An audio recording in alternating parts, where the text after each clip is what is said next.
मुख्यमंत्री नायब सिंह सैनी ने गुरुग्राम में अनाथ रोड को मॉडल रोड बनाने के बाद उसका उद्घाटन करना था, लेकिन पहलगाम में हुए आतंकी हमले के बाद उन्होंने इस सड़क का उद्घाटन नहीं किया।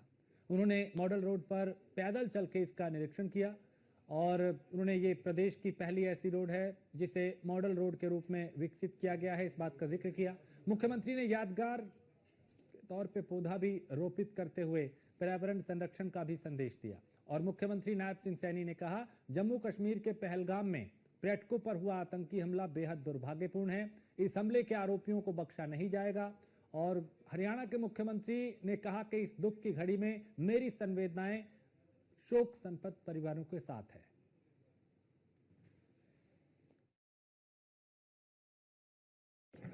जम्मू कश्मीर में जो हमारे सैलानी थे, टूरिस्ट परिवार सहित घूमने के लिए जाते थे, जो कायरतापूर्ण एक योजनाबद्ध तरीके से वहां हमला हुआ है वो दुर्भाग्यपूर्ण है। उसकी जितनी निंदा की जाए उतनी कम है।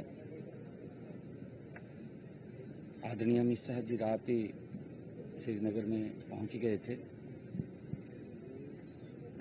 जो परिवारों को वहां दुख हुआ है, जिन परिवारों के लोग गए हैं, उनके साथ सरकार पूर्ण रूप से खड़ी है। इस दुख की घड़ी में मैं परमपिता परमात्मा से ये प्रार्थना भी करूंगा कि उन दिवंगत आत्माओं को अपने श्री चरणों में स्थान दे और जो ये गहरा दुख हुआ है उसको सहन करने की शक्ति दे। परंतु जो लोगों ने ये कायरतापूर्ण इस घटना को अंजाम दिया है वो कोई बचेगा नहीं। उनके खिलाफ सख्त कार्रवाई और ऐसी कार्रवाई कि आगे भी व्यक्ति मुंह उठाता हुआ सोचे 4 बार कि अगर मैं कोई काम करूंगा तो मेरे साथ ही अंजाम होगा। वो कार्रवाई उनके खिलाफ वो होगी। ये यहाँ के जो इंडस्ट्रियल एसोसिएशन के लोग हैं और सरकार ने मिलकर के, क्योंकि कई कारण होते हैं, इस कई कारणों से जब जीएमडीए बना है तो इसकी तरफ ध्यान कम रहा, परंतु मिलकर के जो हमारे यहाँ के इंडस्ट्रियल एसोसिएशन के पदाधिकारी हैं और सरकार ने मिलकर इसका जीर्णोद्धार किया है। मैं सभी यहाँ के स्थानीय जो लोग हैं जिन्होंने इसमें अपना योगदान दिया, चाहे वो आर्किटेक्ट था, चाहे वो इनको एकजुट करके एक तरफ ले जाने का काम उन्होंने किया है। इस रोड को एक मॉडर्न रोड वो बनाया है और ये इस प्रकार के रोड जो आपस में मिलकर के बनते हैं, इसका पब्लिक को भी लाभ होता है, क्योंकि इसके ऊपर पहले हम देखते थे कि बड़े बड़े खड्डे इसके ऊपर थे, परंतु आज इसका जीर्णोद्धार हुआ है। बाहर से भी घूमने के लिए अलग से इसकी डिजाइनिंग की गई है। पैदल अलग फुटपाथ बने हैं। जो हमारे ब्लाइंड हैं, ब्लाइंड्स के लिए भी इसमें अलग व्यवस्था रखी गई है ताकि कोई घटना न हो। इस रोड के ऊपर 0% वो दुर्घटना, इसको दुर्घटना मुक्त बनाया गया है। और जो ग्रीनरी है इसको बिना छेड़छाड़ किए इस रोड का जो जीर्णोद्धार हुआ है, ग्रीनरी भी इसके ऊपर ज्यादा है, क्योंकि वातावरण जो वायु पोल्यूशन है उस पोल्यूशन के अंदर भी इस प्रकार के रोड कम करने में बड़ा सहायक सिद्ध होते हैं। मैं सभी को इस रोड के अंदर जिन्होंने अपना योगदान दिया सभी का बहुत बहुत धन्यवाद करना चाहता हूँ। संविधान बचाओ तो कांग्रेस ने जब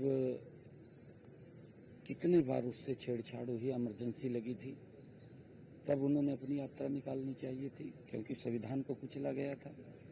किस प्रकार से भ्रष्टाचार हुआ था उस टाइम, उसी संविधान का ही वो किस प्रकार से उसकी अवहेलना की गई थी।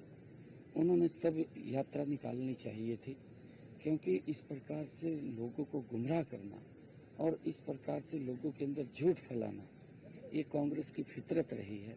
और कांग्रेस हमेशा ही लोगों के अंदर भय की स्थिति पैदा करके उनको बरगलाने का काम करती है। क्योंकि अगर हम देखें 55 साल तक कांग्रेस देश के ऊपर शासित रही है। 55 सालों में इनका इतिहास उठा करके देख लीजिए। 1984 के जब दंगे हुए, उन दंगों के अंदर किस प्रकार से कांग्रेस के समय के अंदर ही वो कत्लेआम हो गया था। तब संविधान कहाँ गया था?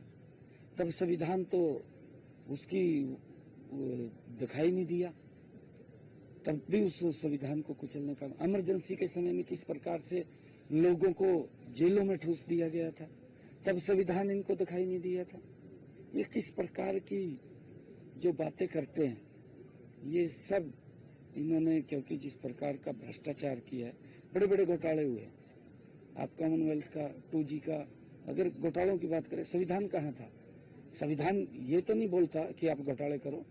देश 55 साल तक देश के अंदर कांग्रेस शासित रही है, एक छत्र शासन रहा है।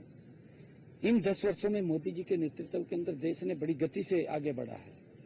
उस गति से, अगर जो गति 10 वर्षों के पिछले कार्यकाल के अंदर देश आगे बढ़ा है, अगर जब हम आजाद हुए थे, जो हमारे क्रांतिकारी वीरों ने इस भारत की आजादी में अपना अमूल्य योगदान देते हुए इस भारत भूमि के ऊपर कुर्बान किया, उनके जो सपने थे, उन सपनों को अगर ये सरकार पूरा करती, परंतु उन्होंने उनके सपने नहीं पूरे किए, अपने सपने पूरे किए, अपने सपने पूरे करने में लगे हैं, और उसके कारण से देश उस गति से नहीं बढ़ पाया जिस गति से आज मोदी जी के नेतृत्व में ये देश गति से बढ़ा है। क्योंकि इन्होंने तो देश के लोगों से माफी मांगनी चाहिए, संविधान बचाने की बात नहीं है। मोदी जी के नेतृत्व के अंदर संविधान बिल्कुल बाबा साहिब भीमराव अंबेडकर जी के एक एक शब्द का पालन हो रहा है। ये देश संविधान के अनुरूप चल रहा है, ये देश संविधान के अनुरूप ही गति से आगे बढ़ रहा है। परंतु इन्होंने तो भारत रत्न बाबा भीमराव अंबेडकर जी को कभी सम्मान नहीं दिया। उन्होंने तो उसको हराने के लिए भी काम किया है। आपके सामने है, पूरा देश जानता है। फिर ये कौन से संविधान को बचाने की बात कर रहे हैं? इन्हें तो माफी